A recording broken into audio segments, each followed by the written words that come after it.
Frustration Nation, are you pulling your hair out right now as a tech recruiter because it is so difficult?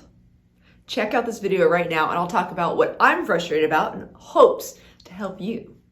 Hey, welcome to the Millionaire Recruiter. I'm Brianna Rooney, your Millionaire Recruiter. If you haven't seen this channel before, it's definitely all about making you the next Millionaire Recruiter, which means you can check out tons of videos about all sorts of steps of recruiting. I am a tech recruiter at heart, but I do believe a lot of practices are of the same. It's just niche, it's just specialized.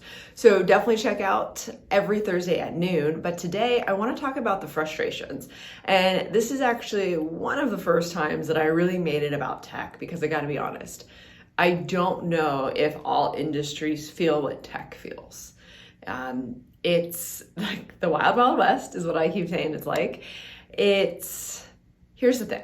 I get lots and lots of messages like, you guys are really frustrated about not getting clients. You don't know where to look. I gotta tell you, if you are in the tech world, clients should not be your problem. If it is, please message below and let's figure that out. Watch some of the past videos, because every company is trying to turn on every single faucet they possibly can right now, because hiring is hard. Tech is booming. People are building. There's been tons of tech IPOs this year, and you might wonder like, oh, I don't even know about the stock market. I don't invest. It doesn't matter whether you invest or not. You have to pay attention to whatever world you're in. And if you're in tech, you better know that there's been a lot of tech IPOs lately.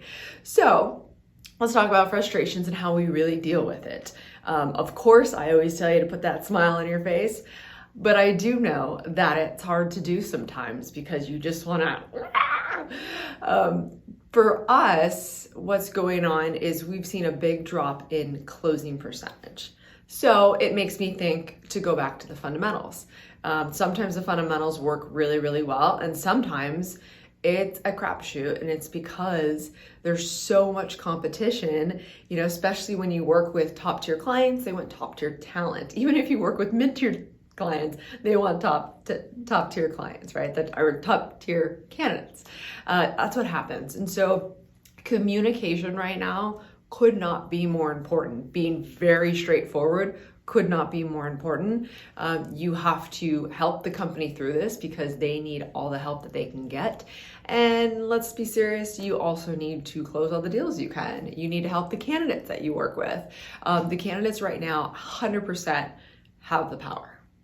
They are getting multiple offers at all times. So, I definitely have a few videos on closing, which like I said, you do need to go back to those fundamentals, but I do think what you need to work on is most likely, let's get past this frustration and still realize that at the end of the day, this is a numbers game, but in a market like this, the numbers are not going to be true to how they've always been. So what do? You work harder, you pump up your volume. And you might say, oh my God, I'm tired. I'm putting in 25% more effort. I'm not seeing the results.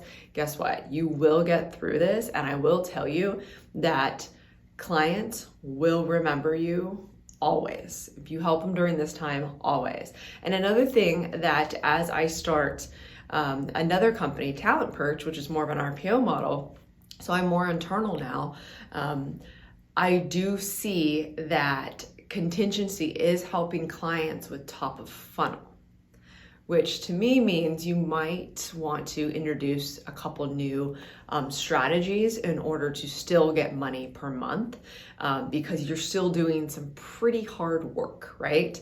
You're probably doing harder work. So with the frustrations there, you talk to your client, you be honest, they don't want to lose you. If you're doing a good job for them and you're helping them fill the top of funnel, you're having a lot of candidates go through to even on-site, to offers, but it's not happening.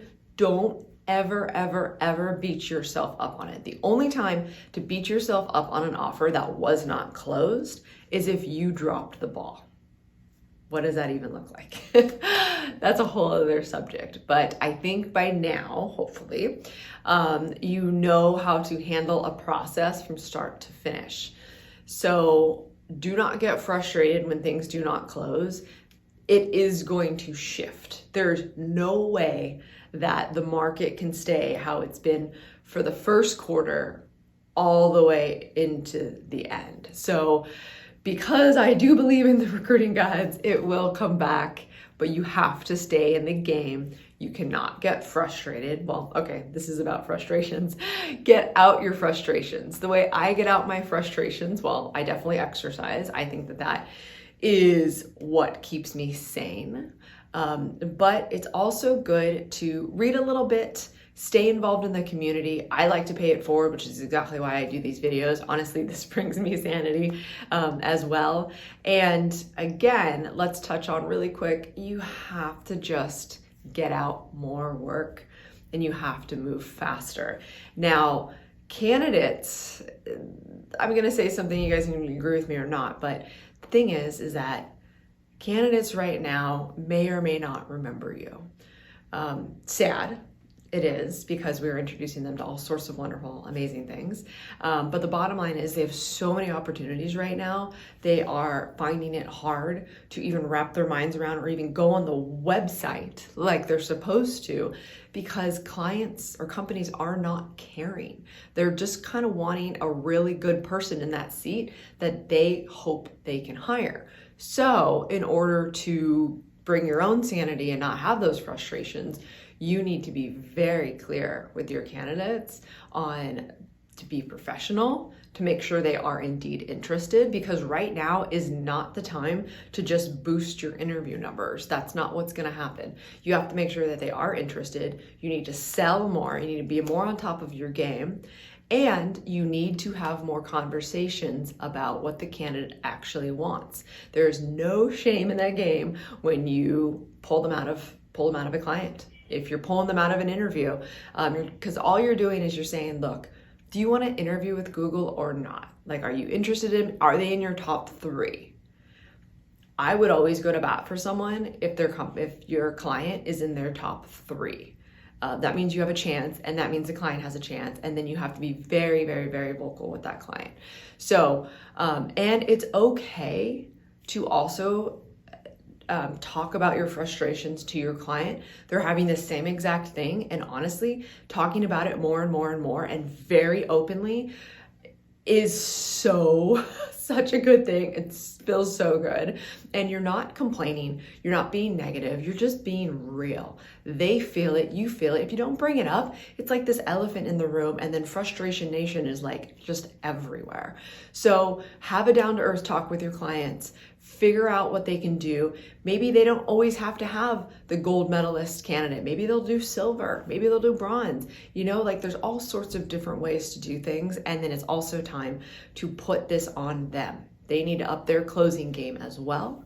And again, when you are partners in this and you are sharing in frustrations, you are telling them what's going on, they see it, they hear it, then again, that just helps you soothe, and it becomes a better client relationship, which at the end of the day, you know, the clients are who pays your bills. They are what makes the recruiting world go round. You know, if all the clients came together like, we're not using recruiters anymore, that would never happen, but I'm going to knock on wood anyways. They do affect you. And right now, grab the clients you can, build those relationships, but don't get underwater with clients. And again, like I just had just in this last week, I reached out to them about certain positions and I said, look, we're getting this result. I don't think it's a good look on me. We're not getting the work, we're not getting the response right for this particular position like I would. You have 8 other positions. I'm gonna focus on these 5. And here's the 5 I'm gonna focus on, here's why. You have to also be very honest with yourself and honest with the clients, what you can do well, because the client, you don't know, maybe they're thinking, oh, Brando Techies is gonna fill this role for us. And they're telling their internal team, we don't have to search for it. No. Everyone internally is being very strategic, and they're putting their internal recruiters on something, their other sourcers on something, they're reaching out to the contingency people and putting them on it, on different positions, and they're trying not to overlap. They're finally, in my opinion, being super, super smart and strategic, and you need to be on board with that, and you need to be the one to wave your flag when either you do something really well or you do something that's not so great. Therefore, you need to tell them, full transparency. That's a huge thing, huge thing in recruiting. And I gotta tell you, by telling my clients, 2 different clients in the last week, this is not our position, we're not doing this. My frustration and my own sanity has also just been good. And they were both super thankful for that. And they gave me other positions that they knew is totally in my wheelhouse. So be honest, pay it forward, and release your frustrations through exercise, through eating well, and putting a freaking smile on your face and knowing that at the end of the day, this is gonna work out. Recruiters are needed more than ever, anytime. I've been in this industry for 14 years. This is now for sure. And I know that I've had a lot of people reach out. How do I get into the industry? I have 0 experience. I'm gonna do that video next week. It's a biggie, and I'm actually going to share with you what my resume looked like 14 years ago because it's a little fake it till you make it, but there's also things that as a recruiting company, technically a sales background, right? People do look for. So that's really important. I'm going to share that with you next week. And I'm also super excited because the Recruiting Roundtable is back. Yay. It is going to be, what is Wednesday at 11 Pacific Standard Time. Definitely sign up. It's on my LinkedIn thread, and it's definitely going to be on below on this video. Bring all the questions that you have. We'll go over some things. There's an agenda, but like I said, I always enjoy hearing from you, and let's talk about your frustrations. Let's do this. Please put your frustrations below. I want to hear what's going on. Like I said, I'm in the tech world. I want to hear other industries. Is this happening all across the board that everyone's closing rate is a little bit lower than what it should be, than the norm? Please let me know below, and I will see you every Thursday at noon. And don't forget that money is just the vessel that gets you to do all the amazing things you want to do. Go live your life. See you next week.